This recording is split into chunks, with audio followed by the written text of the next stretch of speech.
Need to create keyboard shortcuts on your iPhone? This feature lets you type a quick word or phrase and will turn into a longer one automatically, saving you time. Let's get started. Solution 1. Create text replacement. Open Settings on your iPhone. Tap General. Tap Keyboard. Tap Text Replacement. In the Text Replacement menu, tap the plus icon in the top right corner. In the Phrase field, enter the longer phrase you want. In the Shortcut field, enter the short phrase or abbreviation you want to use. Tap Save in the top right corner.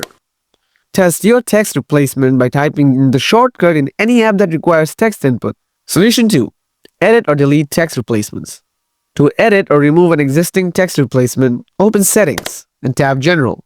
Tap Keyboard. Then tap Text Replacement. Tap the replacement you want to edit, make the changes, and tap Save. To delete a replacement, swipe left on the entry and tap Delete. These simple steps will help you set up and manage text replacements on your iPhone. If this guide was helpful, be sure to subscribe for more iPhone tips and stay tuned for the next video.